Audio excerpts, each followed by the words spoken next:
Nah, Indonesia sendiri dalam leg kedua ini kedatangan Egy Maulana Fikri yang pasti bisa merubah karakter tim dan berharap bisa menjadi strategi kejutan dengan hadirnya Egy yang bisa merubah cara bermain Indonesia.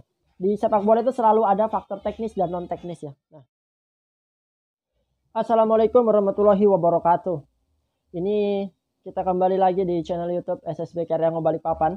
Kali ini kita akan melakukan review match. Nah, itu nantinya akan kita adakan rutin setiap hari Jumat sih sebenarnya. Nah, tapi karena ini berhubung Indonesia, ya Indonesia bermain malam ini akan tayang di hari Sabtu siang nanti jam 1.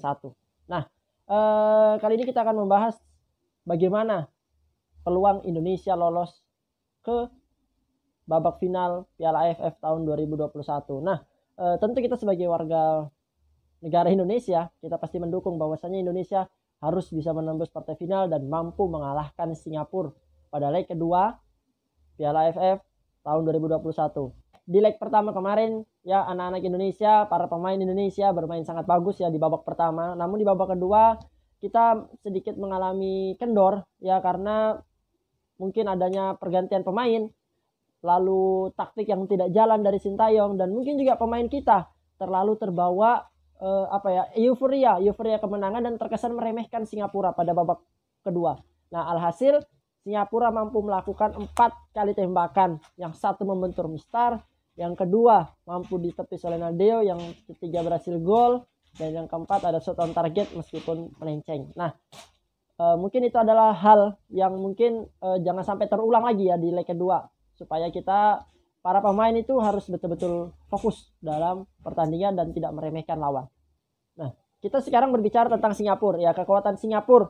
Setiap negara pasti punya kelebihan dan kekurangan ya. Kelebihannya dari Singapura sendiri kita tahu mereka punya pemain dengan postur yang tinggi ya, punya kecepatan yang bagus, stamina yang bagus, dan hanya kalah dengan Thailand di penyisihan grup.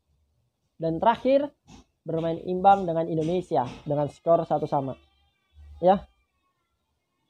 Nah, kemarin ada Irfan, ada Julfahmi yang punya postur bagus dan tenang di belakang ya. Di tengahnya ada Syadan dan Harun yang saling menutupi.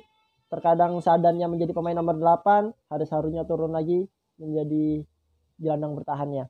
Nah, di sayap kiri ya, dia punya Faris Ramli, pemain nomor 10 ya, paling bahaya dan suka mengacak-ngacak, selalu bergerak di belakang. Ihsan Fandi yang merupakan goal getter dari Singapura. Nah, di Singapura sendiri mainnya mereka itu simpel ya, menunggu dan tidak terbawa ritme permainan dari Indonesia, dan ia hanya memanfaatkan counter karena punya sayap yang kuat dan cepat. Nah, di sisi kiri tadi Singapura memiliki Faris Ramli, sementara di sisi kanan ada Syawal Anwar yang cukup berbahaya ya, cukup berbahaya dan punya kecepatan juga. Nah, banyak lubang ya sebenarnya di babak kedua akibat pergantian pemain, termasuk ya kita tahu ya kemarin Ezra bermain sebentar baru masuk di babak kedua lalu digantikan ya karena mungkin tidak sesuai dengan ekspektasi dari Sintayong itu sendiri ya. Jadi mungkin itu salah satu faktor yang membuat gawang Indonesia mampu dikoyak dan terjadinya gol oleh Singapura. Nah, tentu tapi Sintayong pasti punya strategi khusus di leg kedua agar mampu meredam kekuatan Singapura. Nah, secara statistik nih ya, secara statistik kita menang ya, kita unggul ya, dalam beberapa pertemuan kita paling banyak meraih kemenangan atas Singapura. Namun statistik itu hanya di atas kertas dan tidak bisa menjadi acuan dalam sebuah pertandingan. Nah, kita lihat sekarang peluang dari Indonesia. Nah, Indonesia sendiri dalam leg kedua ini kedatangan Egy Maulana Fikri yang pasti bisa merubah karakter tim dan berharap bisa menjadi strategi kejutan dengan hadirnya Egy yang bisa merubah cara bermain Indonesia. Nah, siapapun nanti yang dipasang, kita punya peluang besar buat lolos. Yang pasti para pemain dari Indonesia jangan sampai terbawa terlalu tinggi ya bahasanya ya, atau terlalu meremehkan ya. Baru yang kedua ya, kita tahu ya Indonesia pemain dari Singapura itu posturnya tinggi-tinggi. Jadi bagaimana caranya para pemain juga memang dituntut untuk kerja keras ya. Kerja keras, bermain banyak sentuhan ya. Dan jarak antar lininya juga pemain Indonesia jangan juga terlalu jauh ya. Meskipun memang kata Sintayong anak-anak pemain-pemain Indonesia itu masih lemah dalam hal passing, namun sejauh ini selama dilatih oleh Sintayong para pemain Indonesia mampu menampilkan performa yang terbaik. Itu dia ya. Jadi semoga aja para pemain tidak melakukan kesalahan di leg kedua ini nanti.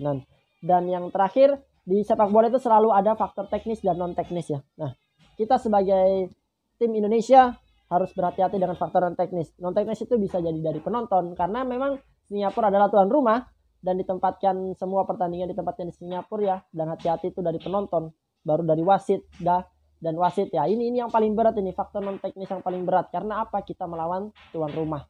Ya, hati-hati dengan kepemimpinan wasit dan semoga tidak mengganggu para pemain ya, dan para pemain tidak terbawa emosi atau tidak terpancing akibat kepemimpinan dari wasit. Nah, kita juga tahu ya di pertandingan Vietnam serta Thailand kepemimpinan wasit sangat-sangat buruk ya, dan itu yang harus diwaspadai oleh Indonesia.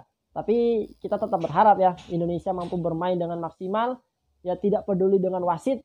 Dalam arti kata kalau wasit itu berat sebelah, kita harus tetap fight ya, jangan terpancing emosi, jangan terbawa emosi ya. Semoga kita tidak terganggu. Nah, dan tentu kita berharap ya semoga Indonesia ya bisa lolos, bisa mencetak gol duluan ya, karena tidak ada aturan ya di Piala AFF ini, tidak ada aturan gol tandang atau kandang. Jadi kalau ini nanti hasilnya imbang akan langsung lanjut perpanjangan waktu, baru dilanjutkan dengan penalti. Dan kita berharap timnas Indonesia bisa menang tanpa adanya perpanjangan waktu atau adu penalti ya. Dan tentu kita Sintayong punya strategi khusus untuk pertandingan malam nanti ya.